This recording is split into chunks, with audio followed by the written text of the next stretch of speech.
The theme that I seem to see a lot of is flatulence. Yes, now you mention it. I'm nearly 61 years old, but I still really enjoy burping. As a sport? Just as a form of self-entertainment. Ding, ding, ding, ding, ding, ding, ding, ding, ding, ding, ding, ding. Taking on the spoons this week is a man who is synonymous with the combustion engine. However, his passport has more stamps in it than Judith Chalmers. His new show, Our Man in India, is now available on Prime Video. It is with great pleasure I welcome James May. Thank you very much. I mean, you have travelled a lot, haven't you? Yes, inadvertently in a way, wasn't planned. When I started, depends how far back you want to go. I started my working life in a series of inappropriate dead-end jobs from which I was inevitably fired. Ended up working on magazines in production, ended up writing, which is something I'd never done before. Went freelance, starved to death, but eventually ended up working on car magazines and some travel magazines and ended up traveling the world in a way I never imagined I would. And you have been to so many different places and obscure places that nobody ever goes to. Does it play to what is an obvious love of food?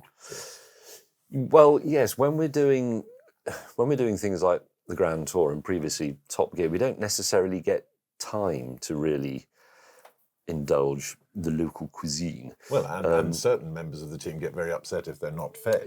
Indeed, yes. I mean, we do like to be fed, but they're not really food tours. I mean, even my Amazon travel show is not really about food, but obviously we're away for a long time and we do have to eat. And it is important that the crew is fed properly. Your own crew will undoubtedly confirm this. They make sure they were fed Yeah. here in Mayfair every week. Yes, it's a bit like the army. You know, if you're a good army officer, you make sure the men eat and the women, and then you feed yourself. It's a little bit like that in television, except it isn't, because I get fed first and there's an end on it. Now, outside of your motoring-based programming, there seems to be a theme, which is... Incompetence? No, not necessarily incompetence, but whether you're doing your O-Cook show or this new Man in India, the theme that I seem to see a lot of is flatulence. Yes, now you mention it. There's a bit of talk of flatulence, and there is some actual flatulence, yes. I have quite disruptive guts, to be honest. Is there an IBS issue we need to discuss? No, I think I've always had quite, you'll hear it in a minute, I've always had quite a noisy stomach. There it goes, in fact. And I mean, I'm nearly 61 years old, but I still really enjoy burping. And I know... As a sport? Or? But just as a form of sort of self-entertainment. And I like trying to say words whilst I burp, and I do it at home a lot, and it annoys Sarah, my other half. And sometimes I forget that I'm out, and, you know, I just say hello with a burp, you know, because I find it funny, like an 8-year-old does. Well, I mean, we're all a certain age in our head. Yes. I think, you know, I've never progressed beyond really 25. See, I think I'm about 12, actually. Good. 12, maybe 13. Which will explain the love of toys and all things gadget. I mean, it's pre-puberty. Yes.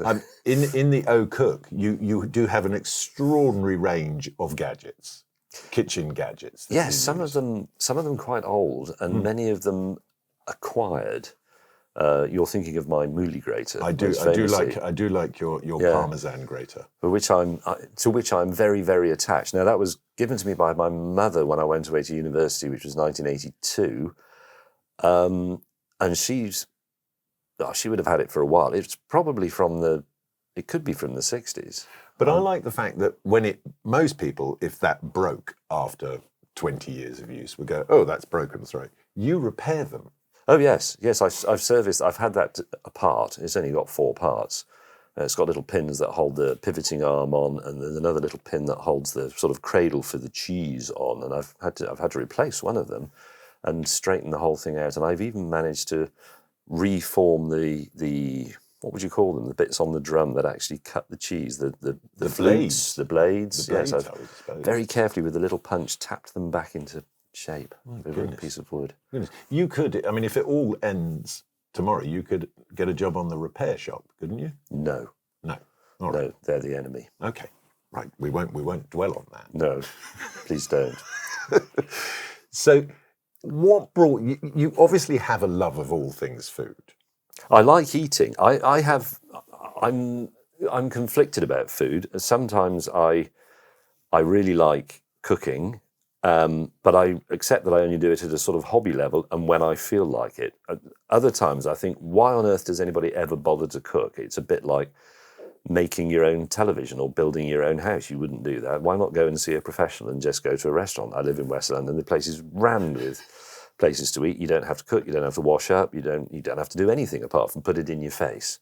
But me personally, having done it professionally for years and then now as just a home cook, I find it very relaxing cooking. Well, it is, if you're not under any pressure. And I've said this before, I think for the modern man, the kitchen has in some ways replaced the sort of shed home workshop, because there's not so much call for that anymore, because things like your lawnmower work. But not everybody's shed home workshop has a nicky out the door in the back. No. That will sort of make sure you're doing it. It does correctly. make a big difference, I've got to be honest, yeah. But it is basically tools and materials. And one of the things I like about the kitchen is I can fetishize, is that a word? Yes, it is. That too. Over things like knives and herb cutters and my mouli grater and my old colander. I notice you use this garlic machine. You've got a little garlic machine. That you yes, use, several, actually. which You've got that green and white one. Yes. Which is very efficient, but I would imagine a complete pain in the bum to clean. Utterly, yes. And the multi-wheeled herb chopper-upper thing is actually a very, very good idea. And the wheels retract and you hold it, it fits the palm of your hand, sort of like a tennis ball. And I'm doing a side-to-side motion with my hand. You go, zzz, and it chops it up. But that's actually pretty difficult to clean. But do you actually clean them, or does Nikki clean them? Oh, on the show? Yeah. Nikki, yes. Yeah. I looked at that. Nikki has a Nikki as well. Oh, does she? In fact, Nikki in the last series, I think, had two Nikkis. They weren't called Nikki, but they are Nikki's. You've got a trio out the back. Yes. Out that little black door. Out of the door. I mean, I don't want to spoil the illusion. It isn't really a cupboard. There's another kitchen out there, where everything can be pre-prepared, pre-chopped, and so on. You know how cooking shows really work. Yeah. Celebrity chefs can't actually cook. I mean, it's like any of this. I've not cooked any. No, of this. I know that. There's a man through your door. Yeah, yes. He's called James Shears, and he's a very good chef. Oh, good. Yes. But Nikki's assist. She's got a woman who helps her who's called. Oh no, I'm going to forget her name, and now I'm going to be embarrassed. Anyway, she's got a Nikki, but there's also a bloke in there. I'm not entirely sure what he does. He might just be. He might be cleaning your garlic machine, or he might be a sort of token eunuch or something. Okay. I don't know. But now, talking of cupboards, your store cupboard section that you have, where you sort of pull various things, I have to say, from a culinary perspective, some of those combinations are revolting. Yes, but they are driven by necessity that many of us have felt many times during a war, during being a student, during being left at home on your own. I'm fascinated by packet and canned food. And but you also don't mind if the sell-by date is out, because there's a story that you ended up, when you were going to the North Pole, was it? Oh yes, I found the ancient tin of Prince's ham, which was from the 70s. But it had been, there was one of those, it's sort of almost like a shepherd's hut, like David Cameron has to write his book in. Yes. But this was like a bothy for it's a shame stranded travelers, to be fair. Yeah, yes, it is. But it's like a bothy for stranded travellers, and you can take anything from it. It's full of supplies, and it's all frozen, obviously, because it's been frozen for forever. You can take anything as long as you leave something in return.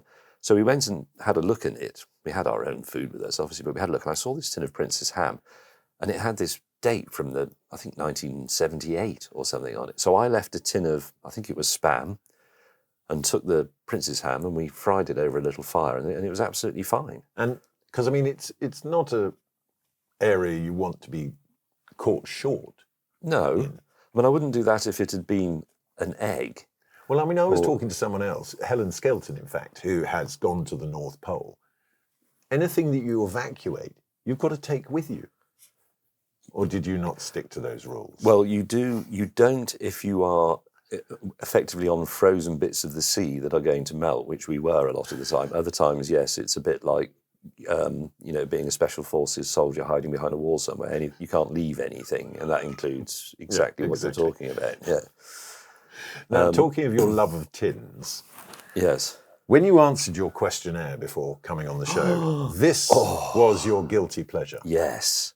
Talk us through that, because to me, that is revolting in a can. Well, why is it revolting? Can I Well, handle it? I like beans, but it's the idea of those sausages in there. See, it says Heinz, established 1869. You have to say it in full. Heinz beans in a rich tomato sauce with pork sausages, high in protein. And I was introduced to these in childhood, and my mother would let me have them only occasionally as a special treat, because I suspect she disapproved of them on some level as well. I'm with you, Mum. But I took it with me into adulthood, and I always have several emergency tins at home, and I generally eat them alone. I don't invite people around for beans and sausages in a rich tomato sauce, high in protein. I have on occasion, sort of in my sort of garage workshop, actually simply opened the tin and put it on a little single ring camping thing that I've got, and just heated them in the tin. And that's just a little moment of pleasure. It's absolutely fabulous. I mean, I've got some on toast here for you if you'd like it.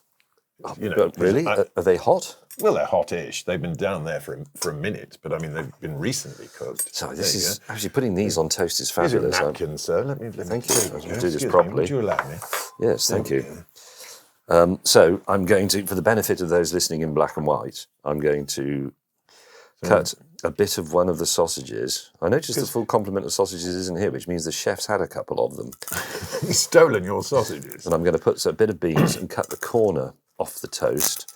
Good toast, it's crispy at the edge. I like toast. Toast is one of the few things I like well done. I mean, obviously you're sitting in a lovely restaurant in Mayfair, and not a shed. Does it still have the same effect? Absolutely.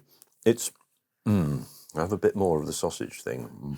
Because you see, what scares me in that is the sausages. Because how much, I mean, give me the can. How much meat content is actually in that? What does it say? Well, it doesn't really matter, does it? Pork sausages, they're 55% pork. So what the hell is it? So you've got water, rice flour, pea starch, pork fat, vegetable fibre, salt, spices, emulsifier. Well, they'll have meal with them, or grain, or Or sawdust. Yeah, but that's what a sausage is supposed to be. We don't want gourmet sausages. Sausages are designed to be made out of scraps. Well, there's one more to add to the collection for you. Thank you very much. I'm just going to have a little bit more. I'm sorry, but you gave me this. You eat that, and then over here I've got something that you might want to wash it down with, which is a glass of martini. Oh, really? Oh. Oh. Can you even smell that? Because you wrote that this has quite a traumatic story attached to it, martini. I mean, it's not. Let me try. I can't smell it from here. So is this is bottled martini? That is bottled martini, yes. That is a glass. Before I smell it, the story is that I was aged, I was probably only 14. The first time I got properly bladdered was at a birthday party at a friend's house, and he was a few years older than me. So there was smoking, which I did. Mm-hmm. And then there were, I don't know where he'd got them from, bottles of the green bottle of martini. Yeah. It's Martini the right Bianco. one. Martini Bianco, sì. And I must have drunk the whole bottle, or maybe 2 bottles, I don't know. And then on the way, walking home, I was violently sick in somebody's garden. And I felt terrible for days, which doesn't really happen when you're young. Normally a hangover is gone by lunchtime, but I must have made myself seriously ill. Alcohol poisoning. And I'm going to smell it. And this is for research. Oh, no. I once went, in my days as a magazine car journalist, I went on a launch of a new car that was in, well, where is the Martini factory? Is it in France? Or is it in Italy? It is in Italy, yeah. It must have been the Italian main one. And one morning on this launch, that we couldn't drive the cars yet, so they organised some entertainment for us, as you had to do with journalists in those days. Otherwise, they just set the place on fire or something. Or write something horrible. So they said, we've got a trip, and they put us on a bus and took us off, and we got to the Martini factory. And I said, I'm really sorry, I can't even look at the building. So you wrote something horrible? No, I actually wrote something quite nice, because I think the car was a good one, but I didn't mention that bit. But they all went in to view it was a bottling plant really, and have a drink of martini there. And I just had to go for a walk round the streets. So I really, couldn't go even after all these years, No, the palate hasn't changed. All right, No. I will move that away from. It's terrible. Now, we have reached that point in proceedings. Even the tune, I can't. No, don't hum it. We've reached that point in proceedings. God, I wasn't expecting this. A very small bra. Yes, it's where you strap a very small bra to your face and I feed you spoons. Oh, seriously? Yes, that's how it works. Are you ready? I knew that, actually. But... There we go. Yes. I'm going to move your beans out of the way. Right. Okay. So I've now put the, frankly, pervy mask thing on. Oh, actually, before you go any further, Yes. I'm just lifting it up. Can I have a little... Yes, have a little palate cleanser. Yes, I need to wash down I mean, the I did beans get and your sausage. other favourite drink, which is tea. Ooh. Just in case you wanted some tea. I thought that was a prop. No. It's actual tea for you. Well, hang on. Now, what did they get you? Did they go Sauvignon or is that Riesling? I'd say that was a Sauvignon. Do you want to try it? No, I'm fine. It's all yours. It's all yours. Right. I'm slightly torn now. You've got tea, you've got water, tea. You could have more beans, or you could put the blindfold on and we'll feed you a spoon. Okay. Here we go. Right. Yes. Have I got to... What if it's something truly repulsive? Well, this is based on the answers to your questionnaire. So here we are. Here's your first spoon, sir. Okay. Open wide, a little bit wider. There we go. Now, tell us what you're tasting, experiencing there. What are the flavours? It's quite hot. Well, we try and serve warm food to our guests.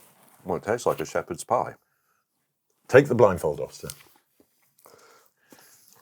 And it is a shepherd's pie. It's a shepherd's pie. It is a shepherd's pie, which I think we need to let the listeners and viewers know that when you arrived here earlier, you went into the pub downstairs and you had a shepherd's pie before coming on the show. I think I'd have still got that right, though, because... And I got a call from Chef going, Mr. May's in the building and he's ordered a shepherd's pie for lunch. What should we do?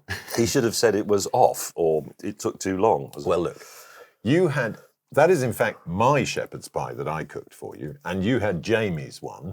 Did you cook that here? No, I cooked that at home last night, brought that in, and that was baked in the oven downstairs just now. I mean, not that I'm asking you to choose, but whose shepherd's pie was better, the one you had in the pub or my one? Oh, your one. That's what we like to hear. Because it was a surprise. Now, obviously, because normally I would now ask you, would you like more? But seeing as you've already had a whole shepherd's pie downstairs already, you're probably not going to want more. I'll have a little bit more out of politeness. That is lovingly cooked. It's very nice. It's crispy around the edges. Crispy around the edges. Good ratio of potato depth to meat and juice and stuff. And it's not mince; it's shredded. It's nice. I know. Well, I bake the shoulder for 4 hours before turning it into a pie. That's a lamb shoulder, just to be clear. I mean, it's good, right? It's extremely good. Yes. Yes. That's excellent. We might have to put the recipe on the Instagram page for this one. I think we should. Yes. Yeah, it's very good. No, I would happily sit here and simply eat all of that, but I realised that we must press on. Now, but what I noticed when you answered the questionnaire was that you appear to be a man of very simple tastes, but then your job has taken you around the world to eat some of the more extraordinary food available to us. Well, it's interesting you say that, because in some ways I am a man of very simple taste, but in other ways, of course, I'm extremely sophisticated. Yes. But what I find is that if I'm really hungry, and I accept that living in a wealthy country, one is never really genuinely hungry, but let's say peckish, at that point, you do want a bag of fish and chips, or the tin of beans and sausages, or two, or a fish finger sandwich, or peanut butter on toast. You don't crave, or a shepherd's pie, but you don't crave anything exotic. But at other times when you merely need to be fed, or it's time to eat, but you're not desperate for food, then you might go and have something very exquisite and Japanese. But I mean, having done Japan and Italy, and now in the new series, India, do you have a favourite cuisine? I mean, say out of those three. Well, if I had to choose one for life, I think I would probably go Japanese, simply because I think a constant Italian or Indian diet would kill me. I mean, I like them a great deal, but they're quite rich. Well, given your IBS, I mean... I don't know what it's actually called. It's noisy gut syndrome. I mean, I've got to be honest, I can hear it. Yes, I know. I mean, is it sort of something that is known? It's the first time we've met. I don't know if this is something that I think it is known about you. In voiceover and things, quite often, the sound recorders will say, "Do you mind doing that again? Your guts gave a bit of a rumble," and it's partly from I didn't eat this morning because I knew there would be food involved once I got out here. So, and what you're supposed to do, this is what people in sound recording studios always say, is eat a banana. Bananas calm your guts down. This is why you often see a bowl of bananas in a voiceover booth. Is it? For exactly that reason. Yeah, that. something to do with potassium or, I don't know.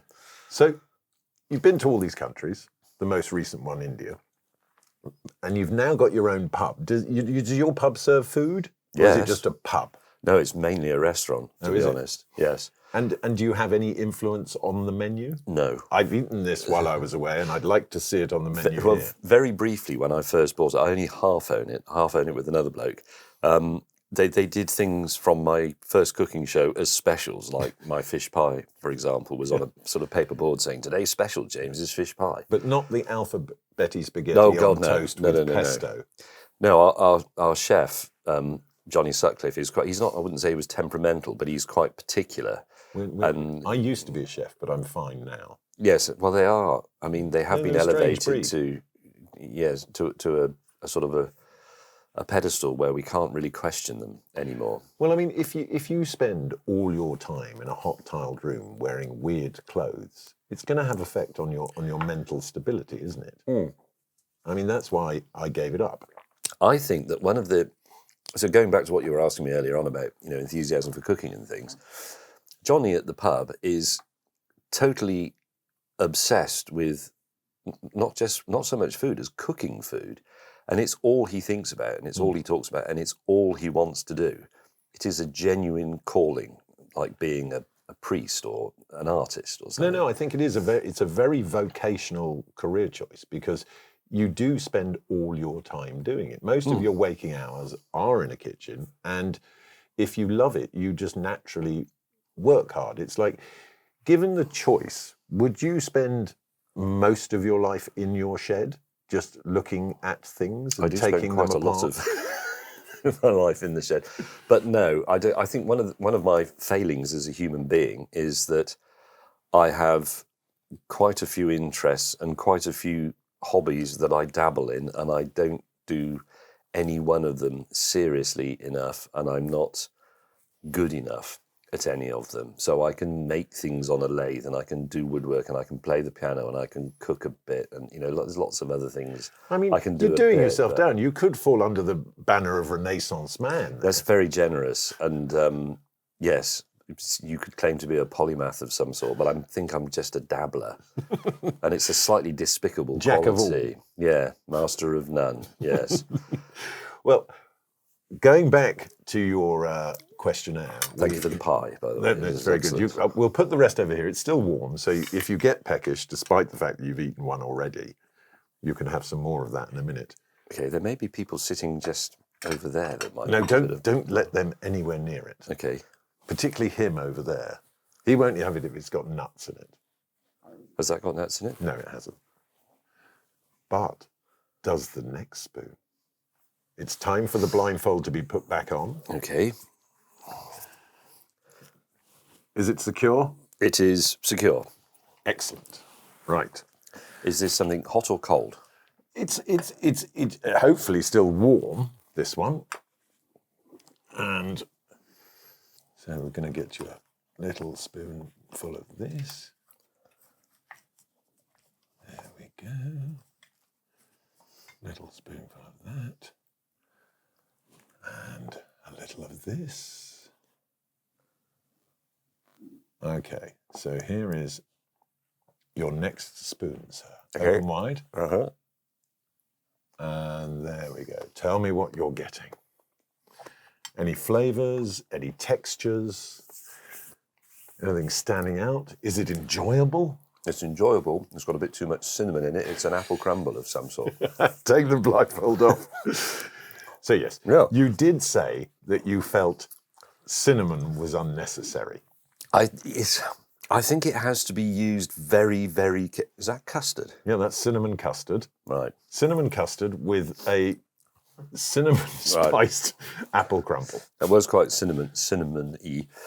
I think cinnamon of itself is not particularly offensive. It doesn't repulse me, but it's so sort of all-pervading. And it does make me think, not that I have an objection to the Americans or America, but it does make me think of America, because they just seem to put cinnamon on everything.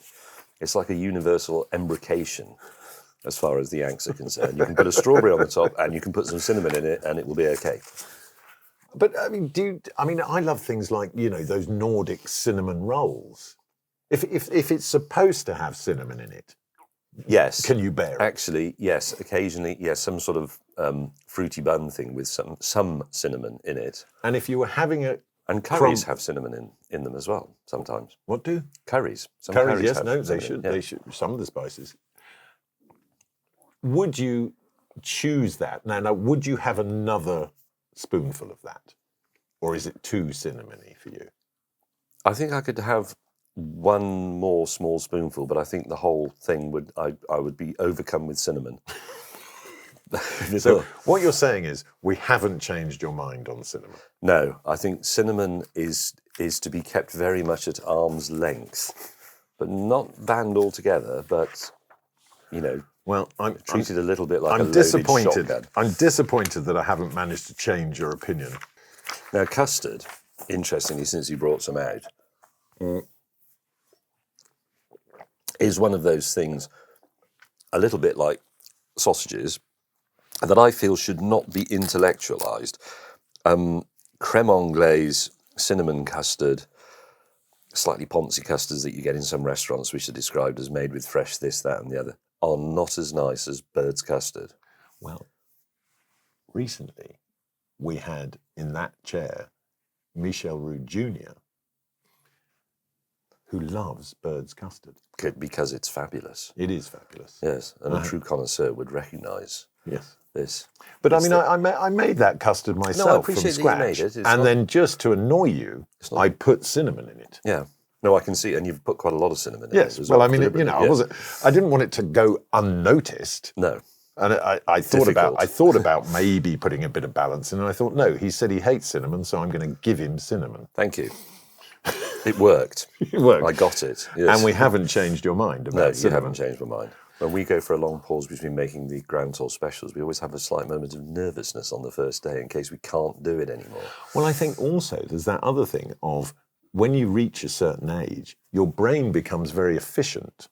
Some people say forgetful, but actually it becomes efficient in terms of what it retains. Yes. And like, you know, because as you get older, you need to remember how to put one foot in front of the other. Yes. So recalling lengths of scripts is not really purposeful. I find that things I've written myself, and this includes sort of columns and articles I wrote 15 years ago, I can still remember big chunks of them. And it's very easy to recite things you've struggled to write yourself. If you have to learn something, which I don't really have to do very often, but I can do it, and I can learn quite a long paragraph, and I deliver it, and they say, yes, we've got that. And then it's gone. Right. And I can just throw it away immediately. Now, my brain has an ability to retain information that is of no use to me. Like, name any 70s or 80s TV programme and I can hum the theme tune. Okay, because I'm not bad at that, but you're probably better. Let's have a theme tune. Are you being served? God, that was my guts again. No, you see, I'm starting with the cash register in my head. That's the only bit I can remember. Yeah. Okay, I'm going to give you Dallas. Dallas. I never really watched Dallas, but I ought to know that tune.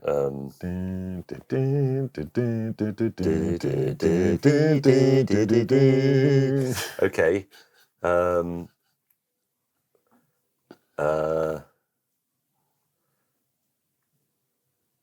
Some mothers do have them. We probably shouldn't even mention that these days, but some mothers do have them. Oh, I don't know. No, you've got me there. I think it's. Yes. It's a silly tune. Yes. It's a very good tune. Grange Hill. Ding ding ding ding ding ding ding ding ding ding ding. It's quite sad, isn't it, in a way, remembering all this stuff. But they were better. They made better theme tunes. They weren't. They weren't library music. No. They would book a studio and record with musicians. Yes, theme tunes in the old days, things like Parkinson and Play for Today. They were all great tunes. I've got the. Oh, this is really sad, but I have amongst my very old LPs, because I still have a turntable, are some that I was given for birthdays as a kid, and they include your top TV themes, Yes, your top war movie themes, and what was the other one? Top TV themes. I can see the cover so clearly. It's that very stylized early 70s sort of pastel colours, optimistic. It's another BBC themes record or something. It's got things like Match of the Day on it. And there's a bit in the middle that they never used on the telly that goes. Then you had Grandstand. Yes, and you had Grandstand. But which is it Sports Night that went. That was very exciting. I know.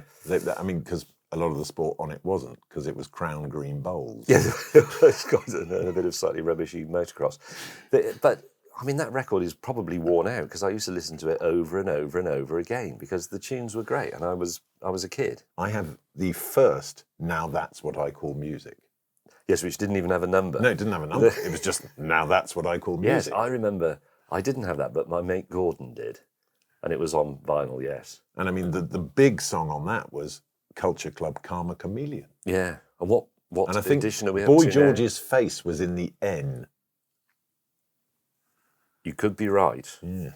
What do they still produce now? That's what I call. But music, it must be Now That's What I Call Music 4008. It's certainly a very big number because they've you also can only stream it now. They wouldn't bother making a vinyl. No, of course not. They? But they also did, I think, Now That's What I Call Christmas, and Now That's What I Call Summer Holidays, or Now That's What I Call a Funeral. Or no, and maybe they didn't do that. I think they really. Now that's what I call a funeral. Now that's what I call prison. That's what I call prison. Well, a flatulent and musical thanks to you, James, for taking part. James's new show, Our Man in India, is out now on Prime Video. Join us next week when we will have another special guest and we will be challenging the foods they think they love and the foods that they think they hate. And of course, as ever, an enormous thanks to Jamie Shears and the team here at Mount Street for today's spoons. If you like what we're doing here at Spooning with Mark Wogan, keep an eye out for the Virgin YouTube channel where you can see what we're doing as well. And search Spooning with Mark Wogan wherever you get your podcasts. And of course, if you feel so inclined, leave a 5-star review. And of course, click the subscribe button. Until next time, stay beautiful, people.